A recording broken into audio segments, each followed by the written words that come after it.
Hey, welcome back to episode 12 of Primary Target. I'm your host, Who the Fuck, joined by my co host, Vargren, and our special guest today, Dunk Dinkle. Guys, welcome to the show.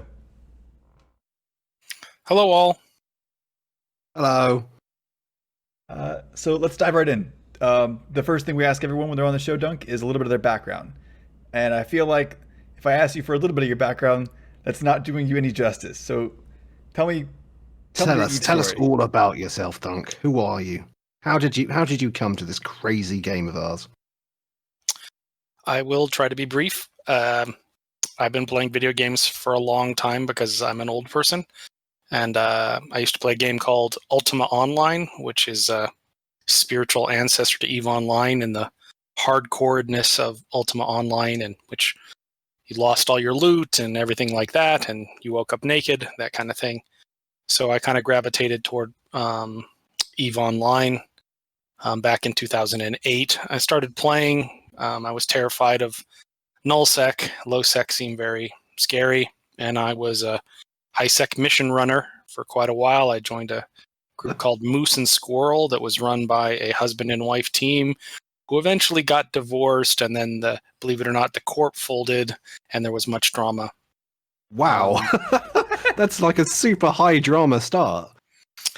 So that's when I got my taste of Logi. I had been doing different things, and I was the one who liked doing the space healing. So I was flying a Basilisk, which at the time seemed like a huge investment of my ISK, and we would run a lot of level 4 missions to make money, and I thought that was pretty much the end-all be-all of EVE. And then Moose and Squirrel kind of disintegrated, and I started playing in the original implementation of the faction warfare on the Kaldari side. And so that was the first real serious PvP I was in. I look back now on some of those fights, and at the time, like, oh, someone's bringing a Raven to the fight, like this is Titanic battle. But at the time, it felt very intense, the shakes. It was, I learned to enjoy the kind of PvP aspect and the kind of clashing of your wills with other players, as opposed to, at the time, red squares or red crosses that the NPCs were. Kind of reliving kind of the anti-PK behavior that I used to play a lot on Ultima Online. And then I just kind of fell out of EVE for a while, right? Like the militia thing got kind of old. The rewards were nowhere near what they are now. And I kind of stopped playing, played a bunch of other games. And then the Battle of Asakai happened, and it came across like my news feeds that this EVE Online thing happened. And I said, hey, I used to play EVE, and maybe I could get back in. And at the time, I was like, oh, I'll join this Reddit because they're on Reddit, and I've been on Reddit. And they were like, you can't come in, or something like that. It seemed really tough to get in. And so on our EVE, there was a post by Matthias Otero, who was the founder of Brave Newbies, saying, hey, we just started corp, everybody's welcome, come in and play. And, who cares? Who knew where this was going to go? So I joined up Brave Newbies. And wow, so you were on board very early then, if you saw that original recruitment post from Matthias. Yeah, I joined on the 5th day that Brave was around. So, okay. I've been here since pretty much the beginning. There's a few people maybe older than me in this whole thing. And at the time, I felt like, wow, I hope I can measure up to this group's standards. But at the time, nobody I like that you laughed when you said that. nobody knew anything, and I found myself suddenly, quote, the experienced PvPer, because I had done some of it, trying to explain like basic concepts to people, like warping and what ECM did and things like that.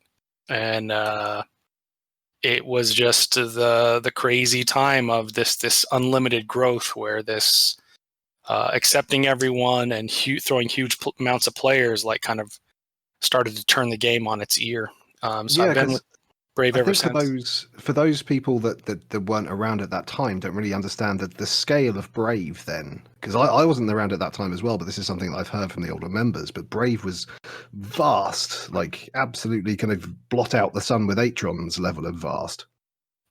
Well, I think in the very beginning, it was just the fact that we were open to everyone, and there was a huge boost about a couple months in when CCP did a spotlight on Brave, like, look at these crazy people doing some crazy stuff. And we got a huge influx at that time because everybody wanted to join in. And then it was like a snowball. We got more and more and more people. And then we had thousands of people joining. And because, we were like, get in your Atron, we weren't requiring some doctrinal fit about things. People were able to get in. People who had alts and other corps were able to come in. And, it really kind of upended a lot of the paradigms about what was expected out of a corp. Oh, absolutely. Because I think previous to Brave doing it, it was always, there were always, it was difficult to get in somewhere. You had to have X number of skill points and be able to fly ships and, generally have a clue. Right. And look, the people in Goonswarm are right to point out that they were very early, like, our ships cost less than your ammo. We'll clog your guns with our rifters. Like, they tried it, but they were still, like, at the beginning, something awful oriented. And, at the time Brave was taking off, it was not like that. Like, anybody could get into Goonswarm or any of the major corps just by, like, showing up and saying hello. So it really did change that. And then, as time went on, when Brave kind of turned into a pretty effective fighting force, it made everybody who was kind of in the major powers kind of sit up and take notice of, wow, we saw what 200-person fleet of mollusses did to Pandemic Legion in that last fight. Like, we need some of that. So, I still think Brave changed the game dramatically in terms of what new players were valued.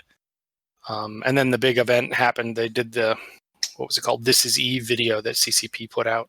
Yeah, and still the best trailer for any game. Yeah, we were getting probably upwards for a few weeks, 1,000 people a day were joining. It was just unbelievable.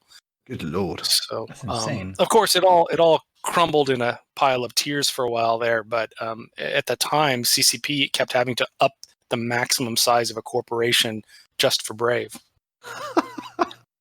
Oh, I honestly didn't even know that little detail. That's awesome. I forget the detail. I didn't know most of that story. That's an impressive number of people to take on at a corporation. I get that time in Eve. Brave was kind of the first ones that really showed, as you say, they were the first ones that showed this could be done. And then I feel like kind of a lot of the other kind of very new bro friendly corps essentially spawned out of having seen Brave do it so successfully. Yeah, it was just, we had so many people at the time that we could do things that, even as I say them today, they sound a little insane, where back in that time, sovereignty was you had to bash these different structures in space. There was no entosis. And we were trying to take catch. And so the way typically groups did this was they would undock their supercarrier fleet and they'd fly these supercarriers around and they'd bash these things in 5 minutes. Well, we didn't even have capitals, let alone supercaps. So we would undock fleets of like 250 cormorants and basically grind Sov in cormorants because we had so many people.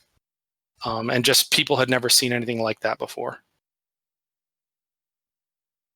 Yeah, I mean, it has, and it's like you can certainly see that reflected in what Eve is today, where kind of, mass numbers and just throwing people kind of in there is a very effective solution for a lot of people. It's kind of the foundation of Brave and Horde's kind of battle strategy, I would say, is, just a lot of bodies in spaceships.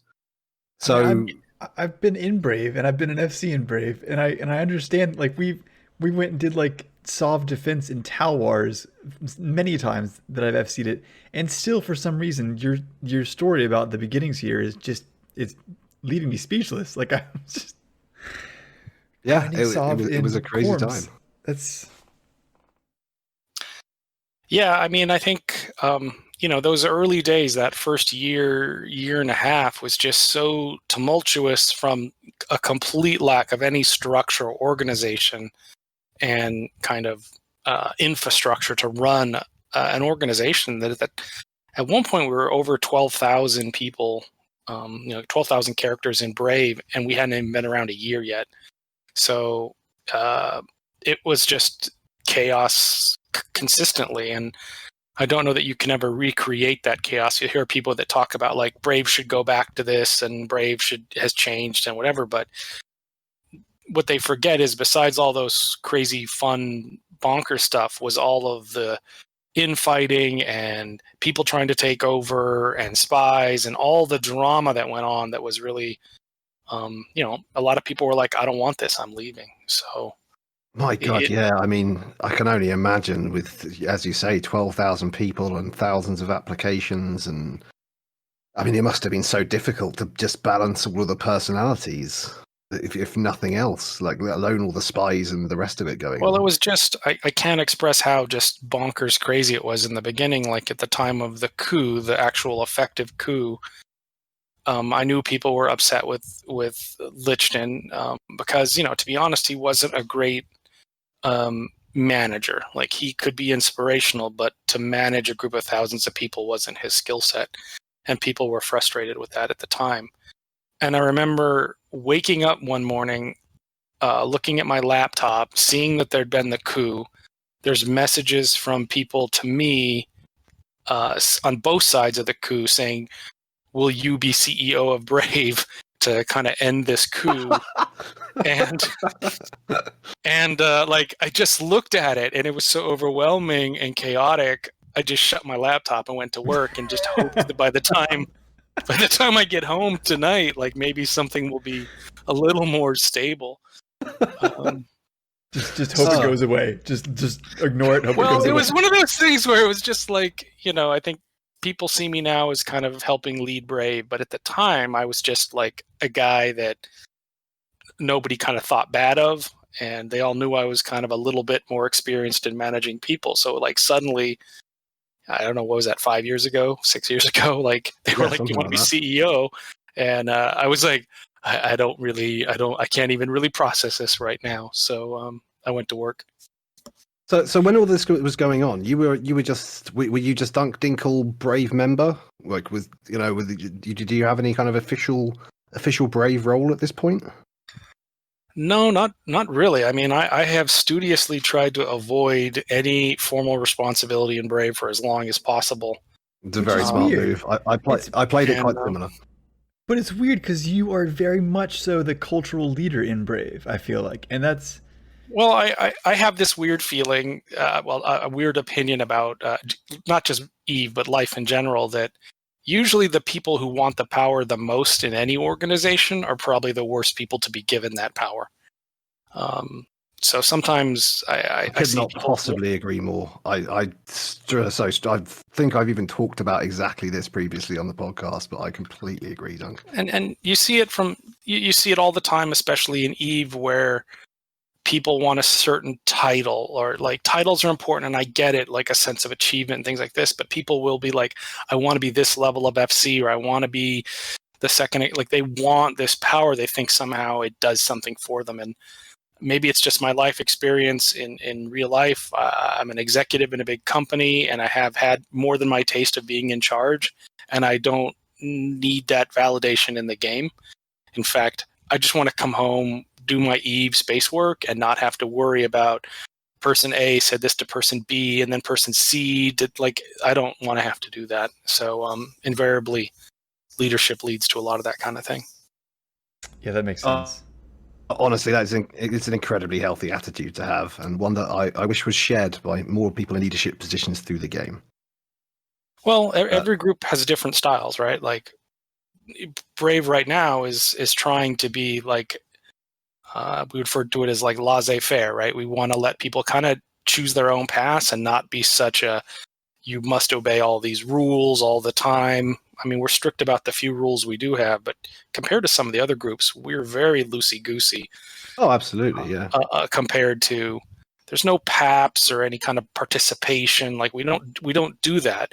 Which when you're in Brave and then you leave and you go to another group, and then suddenly you're being all these metrics and measurements all the time, like people are like freaked out by it. And then conversely, when people are from another group that's much more controlled, and then they come to Brave, they're like, what am I supposed to do tonight? And we're like, do whatever you want, man. And they're like, what do you mean? And like, the cat standing is always open. Right. Or, some groups you just can't lead your own fleet because you felt like it. Like you got to fill in the form and check the boxes, and it's just different. So I know. some people really want the structure, but I know that feeling. I very much, many times, like you say, I just want to come home, and I just want to go like gate camp in a null sec system somewhere, and not have to be responsible for things, and not have to do mandatory bashes or something like that. And the burnout from that can get to be too much. So I'll just finish up where we are. So I'll skip like 5 years of being chased around the map by Pandemic Legion and capital battles and ULAX and having a Titan and all that stuff, and get to today. So my quest to avoid any formal responsibility has kind of been ended. Kigali has given me some official roles within Brave to do certain things. And so my deepest condolences, Dunk. Yes, thank you for your thoughts. And so there's it's no secret. There's a small group of people, the senior leadership people within Brave, that kind of try and guide it. Kigali's busy in real life. He's the epitome of kind of the AFK leadership from time to time. So there's a small group of us that try and come to some sort of rough consensus about what needs to be done. Try to keep the whole organization pointed kind of toward our North Star of wanting to make this a fun game and escape from the horrors of reality. But each of us is kind of empowered that in any moment, if somebody needs something done, we usually have someone who can do a thing, make a call, make a decision, and then the other senior leaders will kind of support them in that. So I'm part of that now, which, it's okay. I don't mind it. But there's times I don't want to deal with another HR person telling me about how much anime in the Slack is too much anime in the Slack. And that's real. That really happened, by the way. That really happened. That's not made up. Right. So, I still have a lot of fun. I like going on fleets. There's a lot of things to fuel. I like doing industry. That takes up time, but sometimes it's just very rewarding to fucking drop a dread on somebody's ass and just blow the fuck out of them. Or we had a fight the other night and they needed somebody to fly Lynx, and I've been playing long enough I can fly anything, so I got to fly Lynx for the whole fight. But it was just, going out and just being part of the team and not having to be up in command comms, it's good times. Yeah, I enjoy that now. Well, I enjoy just like, oh, someone else wants to sure, yeah, so you can FC this. Sure, yeah, go ahead. No. I just want to fly my own spaceship because it's fun. Like, there's something to be said about. Yeah. This is why I love a malediction, man. You're free. You're never as free as when you're in an interceptor. Just you're the FC of your own fleet all the time. It's amazing. But so yeah, I realized we actually skipped over a whole bunch of stuff there. But just to broad stroke some of it, as the Dunk Dinkle of today, looking back on the history of Brave and what Brave has been, all the fantastic good that's happened, all of the hilarious drama-filled bad. How do you feel like Brave is doing now? Like the Brave of today?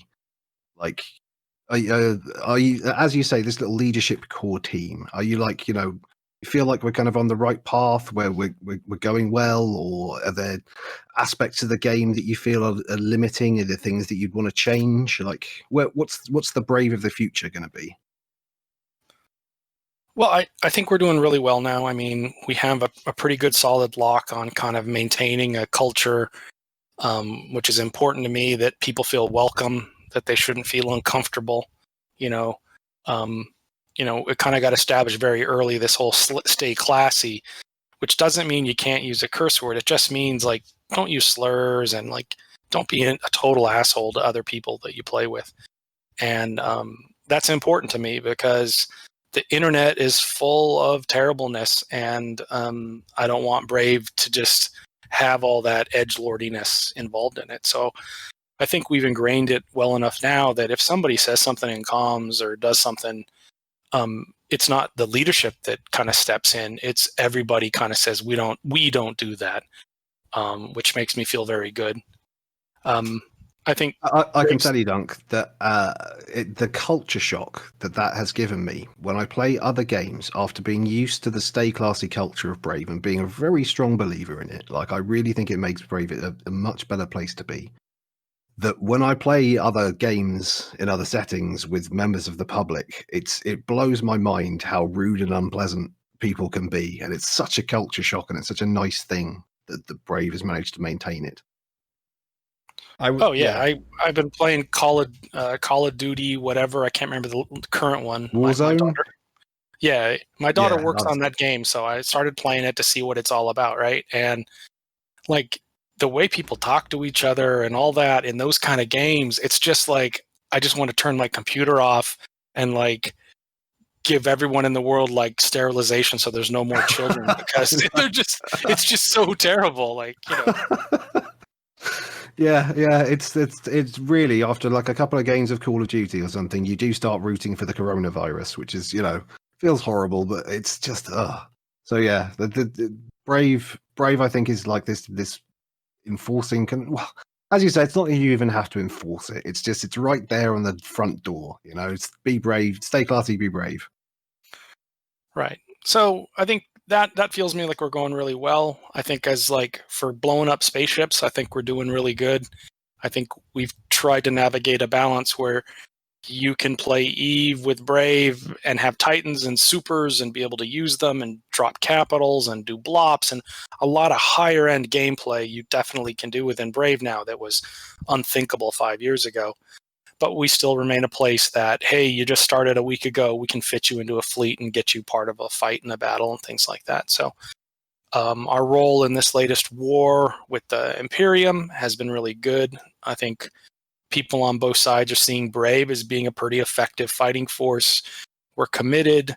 We're having fun. We're not taking it too seriously, which is where we should be. Like, people having fun, giving good fights, and getting respect from every side.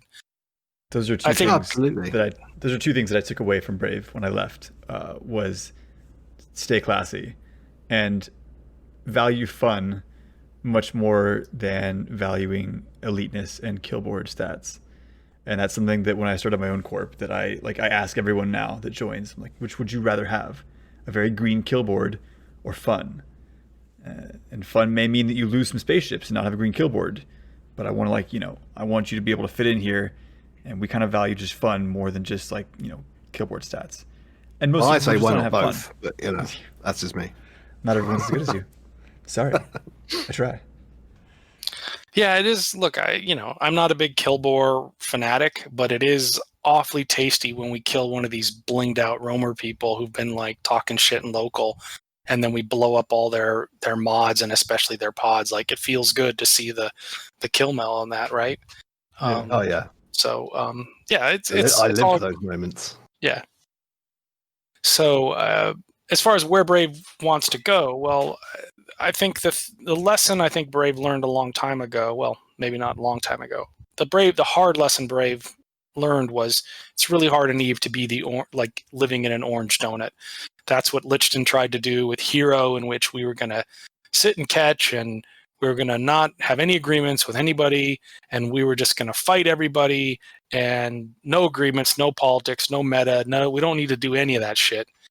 And then we got fucked with, and because we couldn't really get out of that mindset, we got our asses kicked all around the map for a couple of years.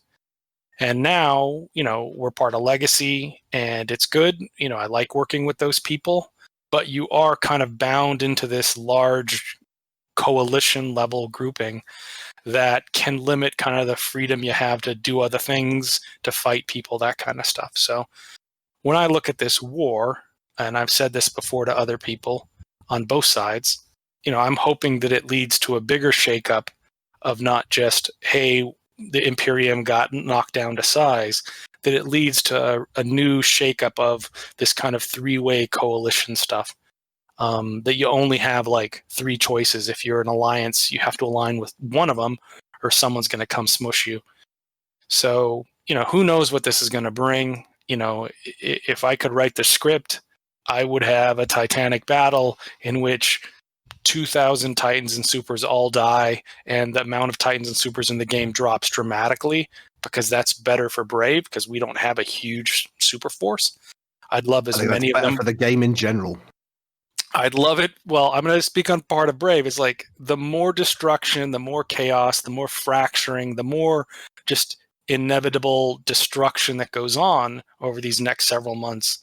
It's better for Brave, because we're not such, our strength doesn't come from just having supers, right? So I would like there to be more coalitions, more factions, more ability for people to say, like, you were a good partner, but we want to live in another place on the map. We want to try living with a different partner now. Like, we want to mix it up a little bit. And right now, the way the politics and everything is you're either with Legacy, you're with PanFam, or whether you're with the Imperium. And if you're not with one of those groups, then you kind of get squashed on when one of those big groups looks at you the wrong way. Yeah. And that's just, there are people having fun in smaller groups roaming around, the Dread Boys, the dock workers, Snuff, whatever their latest iteration is. Like, but if you want to have a home, which is kind of what Brave people want, because we have a whole gamut of, it's not just PvP, run around and chase things. Like, there are people that actually like the mining, they like the industry, they like the Explo, they like all the things, not just PvP, and you need a home for that. So I'm hoping that we see some kind of change. It may not happen. Everyone assures me it will not happen. That there's not going to be this big restructuring, and we're going to get our head crushed in for being on the wrong side of the war. But I can have my dreams of spending another 5 years with a different group of people. It's the same thing that we have, I think, many of us in the community have been hoping for a long time, which is that the whole political scene becomes a lot more fluid, that things are less set in stone, and there's more movement on the map, that there's more friction, that you're fighting different people all the time, that it stays interesting, that there's always something happening. So we both, I think, I can speak for who here in saying that we absolutely agree. We all want it to be a more fluid and dynamic game. Yeah. I don't like the idea that a large group can basically... I don't like the idea that someone can form, a corporation and then join an alliance of other corporations, and that they're limited in the growth of that, which would be like an organic growth, because there's already groups in the game that can just, like you say, squish out those other groups, and not allow them to grow organically, sort of. That bothers me. Yeah, and I think, to me, the thing that bothers me, having been on the CSM to kind of see how the sausage is made, is a lot of the design changes, in my opinion, are reinforcing this. Your best, most logical choice is to join up with the largest group possible so that you are protected from being affected by other large groups. So if you were just starting and you want to start having your first capitals, if you're on your own, people are going to counter drop you because they know you're not going to bat phone. But if you're part of a larger group, they're a little more hesitant to drop on you because, well, they may respond with a bat phone. So I think the game design keeps, I know they don't see this way in Reykjavik, but I see it as it reinforces the smartest move is to be part of a large group. And it's not the smartest move is to be independent, which is unfortunate. Yeah. I think without, it's very difficult to argue it as any other way. And in the beautiful freedom of EVE Online, where it is entirely down to the players, this entire political structure and this huge history that we all know and talk about all the time is entirely based on player constructs. And so it's hard to know whether to put the blame at the feet of CCP or at the foot of human nature, in just that it's kind of, it does make the most sense. Like the exact scenario you've just described, if you're a small corp, you want to survive in a pond full of big fish, then you need to join one of these groups and stop yourself from getting crushed. And it's hard to kind of think of what will be a clever gameplay mechanic related way to kind of stop that without taking something away from that kind of base reality of what EVE Online is, in that there is unrestricted human, solutions to these problems that we have to deal with, and they're kind of very unrestricted by gameplay elements as much as is possible. It's sort of where the magic is in EVE a little bit, in that it's all humans that have done this. It's not really CCP that have kind of said, oh well, there's going to be massive coalitions that form huge power blocks and rent out their space and do all of the rest of these things. It's kind of none of those mechanics really exist in like the game on a game design standpoint, but it's like it's humans do this basically. So yeah, as I say, it's hard to know how you would counter that problem, and if it even should be countered, I guess. Yeah, but we've often talked about this. Like, what would you do? What could you do in game to stop the giant coalitions? But at the end of it, it's like nothing, because they can still talk on Discord. Should you be trying to stop it anyway? Right. Yeah, I don't have the answer. I mean, I just know that from my time being on the CSM and working with all the devs, right? And the devs are some amazing people, right? They are a little disconnected from the way players think about the game. And some of our most difficult times were the CSM people trying to explain this is what players are going to do in not a kind of let's defend our particular group. Like, this is just how players think. And then the devs telling us that's not how players think, or that's not what they're going to do. That's my frustration, is sometimes we will say, if you do this, it just enforces the strength of our group. It makes it better to be part of us than to have independence. And then they do it anyways, right? So yes. They don't have the best track record. So they're really good people. It's fun. I feel extremely privileged that I got to go to Reykjavik to work with them, going out drinking and hearing stories and telling them stories. And it was just an amazing experience to be able to do that. But I think there's still this disconnect between how the developers see players play the game, which is very data oriented. And then there's the player point of view about how do I feel about this, or how do I solve this problem you put in front of me. So I wish there was a better way to convey that. How is most of the communication done? Like, is it just like almost like a giant Discord conversation? Do they like Q&A you on things? Do they? If you're allowed to discuss this, I don't know what right, the yeah. NDA talks about, but yeah. Basically, well, I can tell you what we do. I just can't talk about what we did. So yeah, we would have, for the most part, weekly meetings that were kind of video conference. From like the before times, it was all video conference. There's a CCP Slack that we use to talk about things with the different groups. There's a wiki that's used for documenting what gets talked about and proposals. And then there's just a lot of back and forth between the different CSM members and the different teams at CCP about different concepts and things like that. The CSM 14 that I was on, we kind of came in at a really tumultuous time. What was happening when CSM 14 started? Well, it was just when Hilmar really took a big interest in getting back, and he really wanted kind of this chaos era, right? So one of the first things was we were told there's going to be blackout, and we said, well, what? And how are you going to handle X, Y, and Z? And they said, we're not. And so that kind of turned into, a bit of, depending on your point of view, either the greatest time ever in EVE or an ultimate fiasco that cost us 20% of our membership. I think even and I am the most PvP centered sort of EVE player. Like I do no PvE activity. I'm all about the shooting spaceships, and even I have to agree with the other side of the aisle on this one, where the blackout, while I love the spirit behind it, the execution of it and the fact that it made essentially everywhere wormhole space, it meant that you were risking your very expensive ships with no warning whatsoever. It just changed such a huge dynamic of what the basis of EVE Online combat is.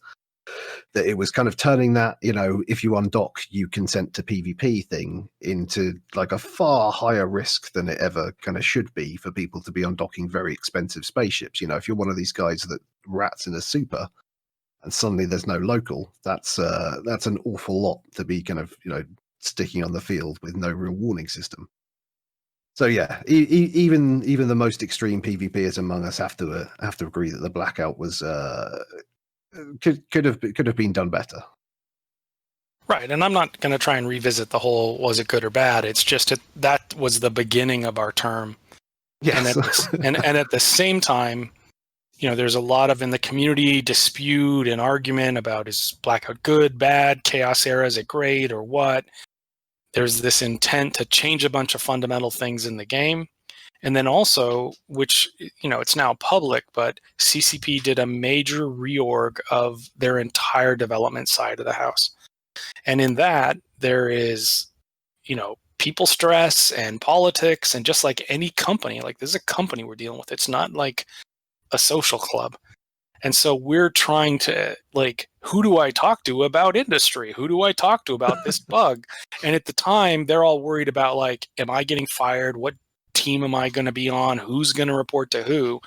And that was like the entire fall and into winter of our term was I can't tell you who's in charge because we don't know who's in charge right now. And that kind of lasted until they redid, they kind of announced all the changes and have started up. So that, was a bit frustrating for us because, look, here's these objectives. I want to talk to you about X, Y, and Z. What team is that? And they're like, yeah, I don't know who's working on that. I don't even know who knows what that code still is. And you can't tell anyone publicly that, but at the time it just felt like we're in free fall. So did you feel that kind of like towards the end, like as you say, it sounds like the first half of your time as CSM was, difficult to kind of get much put across. Did that level up towards the end? Like, did you feel like kind of just to divert slightly, but I feel like one of the things that players are often very unclear on is what level of influence the CSM actually have on what happens in the game. Like I feel like a lot of players will immediately jump to a point where they're like, I specifically blame the CSM for certain changes that CCP decided to make. And like essentially how true is that? What level of influence do you feel like you have as a CSM member?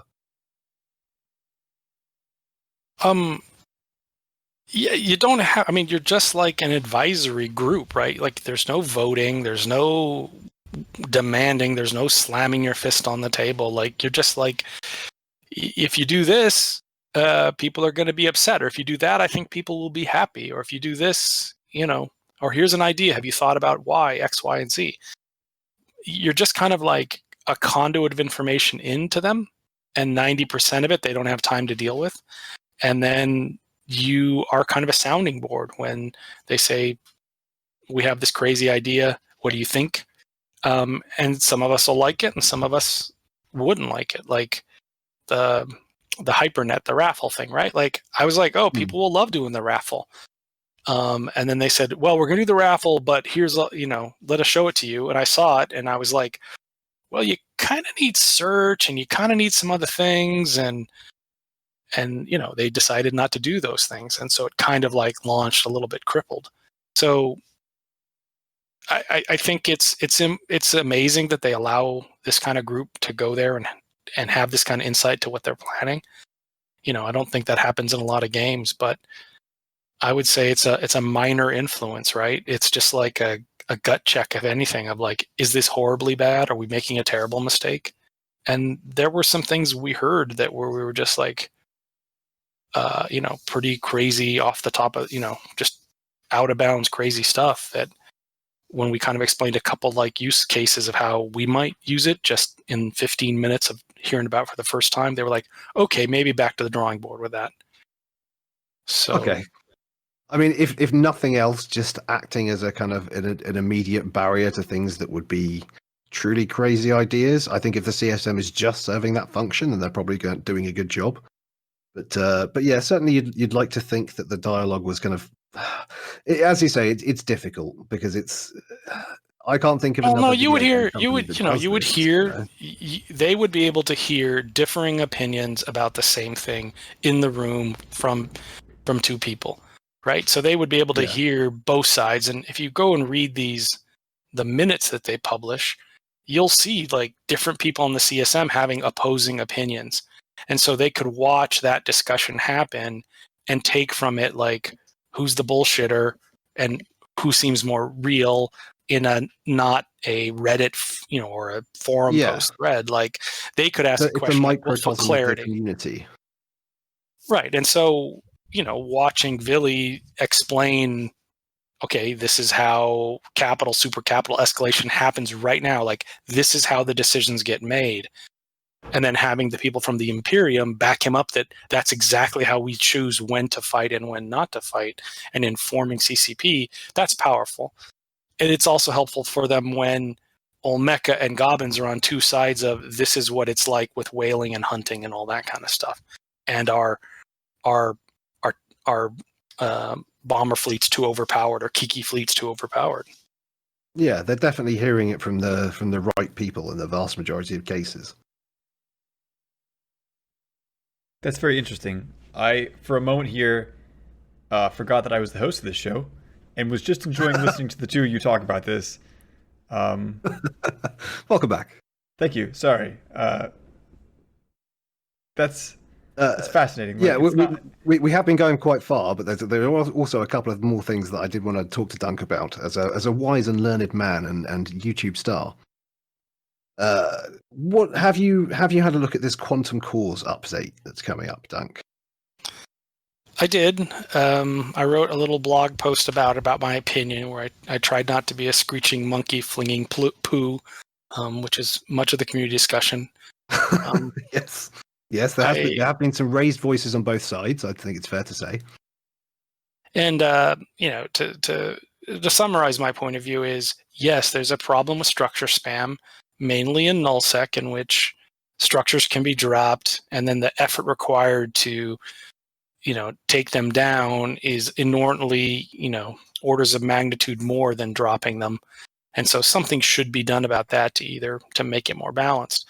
I just feel that the solution they come up with is so punitive against anyone who has a structure that they're on this holy quest to somehow pull ISK out of the game, which no one can really explain to me what that does for us, but they're on a quest to do that. And then it does solve this, like people aren't going to drop the structure spam as much, but it just creates a disincentive for people to be independent, to be small. And it, again, like I said before, it reinforces your best bet in EVE, if you don't want your structures bashed, is to be part of a very large group that can protect them.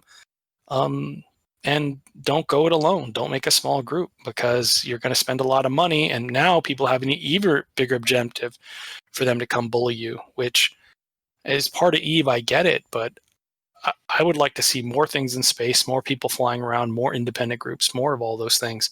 I don't think this particular change achieves that or is going to push in that right direction. Yeah, because it's not like the smaller alliances that we're talking about, the smaller corps, the guys getting started. This is a much bigger risk and a much bigger investment and a lot more kind of time and effort for them compared to the Imperium or Legacy or PanFam. To whom a lot of these figures kind of like don't make a huge gap. Would you want to go back to the old system where it was limited by, like, say, the number of moons, like that sort of thing? Here's kind of hard question. Limitation system by system. Yeah, go on. Like we talk about how trying to limit like large groups in the game from being able to form may not be a realistic thing because of human nature. Is this sort of like this idea that like small groups, we're limiting the ability for small groups to survive? Is it even like a thing anymore for like someone to be able to survive in EVE if they can afford like a Fortizar? Is that even realistic? I don't know if that's like that. Like, so I guess part of this, it feels like a reminiscence of like people wanting to go back to a time where like groups like PFR lived out of a station and then later a faction fort. and they all existed in that one station, or like back when. Yeah, no, I get it, but let's say the three of us wanted to reform the infamous Moose and Squirrel Corporation and bring it back to life. I'm And down. and what we like to do was mission run and mine and high sec because we're casual players and that's what we want. And so we head over to Norvikaiken because that's going to be our home system. And we know we're going to mine, so we need reprocessing. We need that compression so we can do things, right? We're not even going to build here. We're just going to mine, compress it, and sell it, right? Yeah. Yeah. Well, that doesn't exist. It doesn't exist in any NPC station. You can't use an NPC station to compress ore. Can't. So you need an Athanor with that module in it. So here we are, the three of us. We rat for a week. We can afford to buy an Athanor. We put it in place. We put a core in it. And then somebody flies through Norvikaiken and says, who owns this one here? Because I know it's running because it's got tether. So there's a core in it. Oh, it's 3 guys. They got 6 characters. Okay, well, I'll just put it on the list of bashing and away we go. And it'll pop Easy out. money. It's easy money. And so I think that's a realistic thing to do. And, people who listen to the podcast will angrily type with their fists, like, if you can't defend it, blah, blah, blah. But it's a realistic aspiration for a small group to be able to do something as simple as, I want to compress my ore. I don't want to have to haul it everywhere. And so to me, it fails that, it doesn't encourage that kind of behavior, which I want more groups. I want more people forming corps. I want more people like taking their leap. I just don't think that this change is positive in that direction. That legitimately is not a perspective that I'd thought of, and that has changed my view. Look, in the beginning, in the first few weeks, it's going to be like an orgy of destruction, right? I mean, Brave's probably going to be sending people out there, and just like we did with the abandoned structures, and it's going to be chaos and good stories and lots of like drops and all kinds of stuff like that. But how long is that conflict going to last? Like 3 weeks, 4 weeks, and then we will have a changed game. I just don't know if it's a positive change to more groups, more people in space, more people doing stuff, right? And I may be totally wrong, but that's how I see it. Is it doesn't help with that goal, which I think is important. I want new people in this game. I want new groups in the name. I want tickers I've never seen before in this game. And if the three of us were starting up again and we just said, well, what are we going to do? Well, I'll go join up with a big group because they'll have the reprocessing and I won't have to, we'll just take our corp and we'll join this alliance. And that's the logical, rational choice to make in the game right now. Yep, you are entirely right. Well, that is an excellent point of view, Duncan. I don't think either of us has considered it from that angle. No, I'd not. I am fully aware of the fact that we've been going for quite a while. Hopefully, you can go on a little bit longer, Dunk, because I just have a couple more things that I know we wanted to talk about. You are our first guest from Brave since I don't know if you saw it, but the Mittani had a message for Brave on a recent podcast. Do you know what I'm talking about, first of all? Yes, I do. I talk to him pretty regularly, so I'm quite aware of what's going on in the meta. And okay, I was just wondering if, as an official but unofficial part of Brave, if Brave had any message back to the Mittani and the Imperium, and anything to reply, come at me, bro, that kind of thing, or.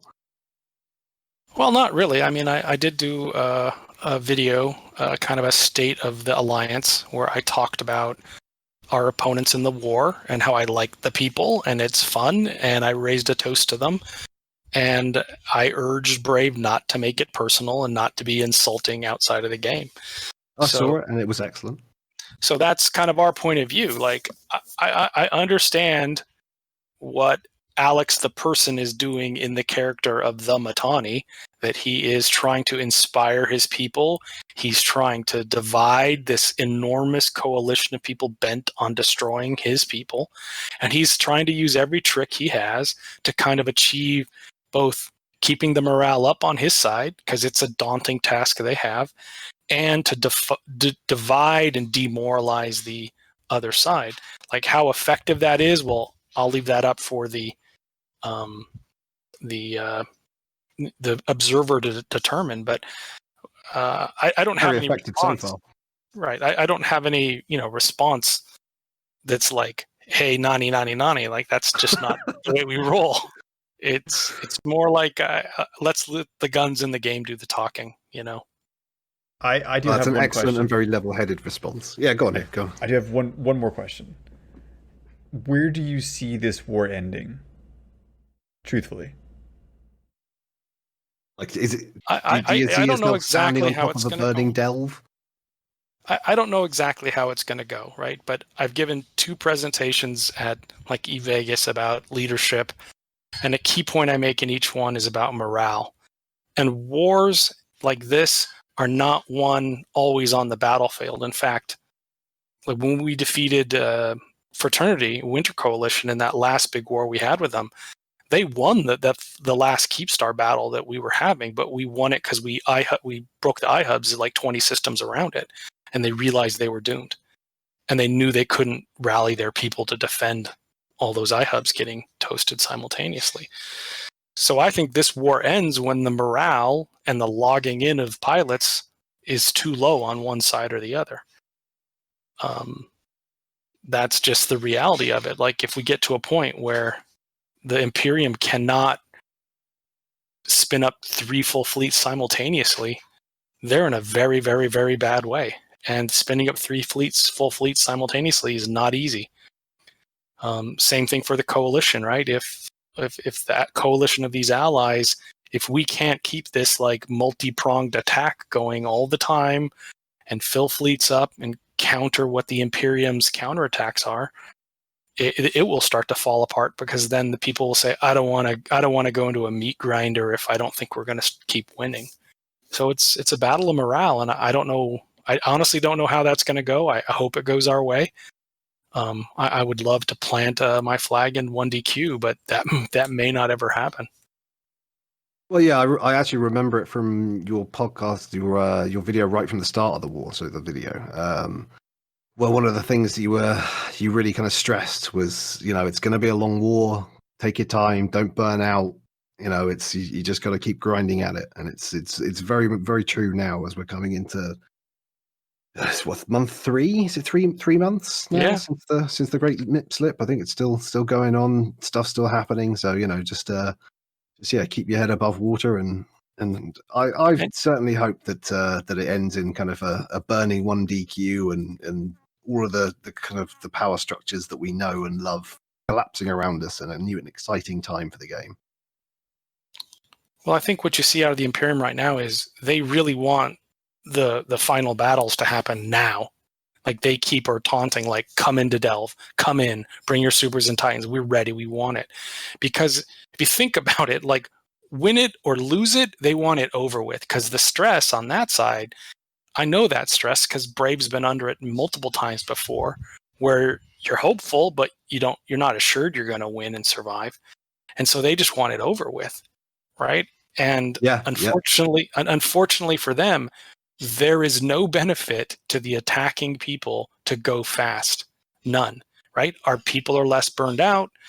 If these quantum cores things start coming through, we're given an even bigger incentive to go burn down stuff in Quarius Delve. It's just further incentivizes people. And so the go slow approach, like, it's on the attacker side. No matter how many times they I double, triple dare you to come bring your supers into Delve. Like, I know, I've seen the propaganda. I've been really enjoying some of it. Right. And so to me, I'm not in a rush, man. Like, every day there's something fun happening. The weekends there's fun's happening. I get to use my Titan again. I fully expect I'm probably one of the first 5 Titans that's going to get taken down in the big battle, because I said no to Mittani over things. So, it's... Everyone wants a Dunk Dinkle Titan kill, Mile. I'd come and whore on that. You'd have to. It's come to the time in our segment where we must Yeah, I know. We've gone so long. We must dive into your Before we past, go, Dunk. yes, before we go, we do like to pull up a very old kill mail, and for you, Dunk, we've gone all the way back to the beginning, right the way back to Dunk Dinkle back in 2008, very fresh faced in his brand new Bantam, where you've just died to a Garista. Who knows? You were doing some mission or something. I think the really heartwarming thing to see here, Dunk, is that all the way back then, I think you were destined to be the man you are today because you died with a salvager on your ship. Well, you can't let that stuff go to waste. I mean, it's just you gotta keep the space lanes clean. Salvager on your ship and your hold full of salvage, proudly gone down fighting in your Bantam. So bravo. I feel like you were a man destined for this role. But, thank you so much, Dunk. This has been super awesome. Yeah, this has been an absolute pleasure. You didn't have my favorite kill mail of all time. I'll go on. Well, to me, the moment that I remember is my best and worst kill mail is back in the days of when you had to rep the pauses with your carriers before they became force auxiliaries. At the time, I could fly multi-box 2 carriers. So we're repping in VTAC 3. I'm in 2 carriers, which are basically and pretty much most of my net worth is caught up in these 2 carriers because we're very cap light at that time. And 3 PL Titans sinoed in, and in the same tick, killed both of my Titans killed both of my carriers with their Doomsdays. And so I lost my 2 carriers, and I was then not a capital pilot anymore, all in the same moment, on the same pause, trying to rep it. Wow. Oh, that's a glorious story. I wish I'd found that one. Unfortunately, Dunk, you've lost so many spaceships. It's very difficult for me to pick out the best ones. So I appreciate you pointing that one out for us. Yeah, you got to work on this because I have some much more humiliating ones. There's flying a deep space transport holding 4 Athenors right into a gate camp and watching that get blown up. Oh, you know what? I promise you for next time I will find some extra embarrassing ones. I'll go through it with a fine-tooth comb. Yes, I do try and put my rigs on my ships, but I'm sure you'll find over the last 10 plus years a bunch of kill mails you have questions about. I'm sure you won't let me down. We don't have a lot of time to go through all of those. I wish we did. No, for next time. This has been... Well, thank you so much for having me on. Yeah. I will tell you still need a Twitter account for the podcast, and you need a website because nobody knows where to go for this. So people who are listening, reinforce their need for just even a goddamn Twitter account and shame them into action. All right. I'll do the Twitter account. We will get right on that. I'll do the Twitter account. Bravo. I'll do it. All right, close this out, buddy. Thank you, Dunk, for being on. It's honestly, I'm gonna go back and listen to this at least one more time before I publish it because I enjoyed listening to it so much. Thank you, Vargren, for being my co-host as always. All you listeners out there, thanks for listening. Make sure you fly however you want to fly. I don't care if it's safe. And have a good week. See ya.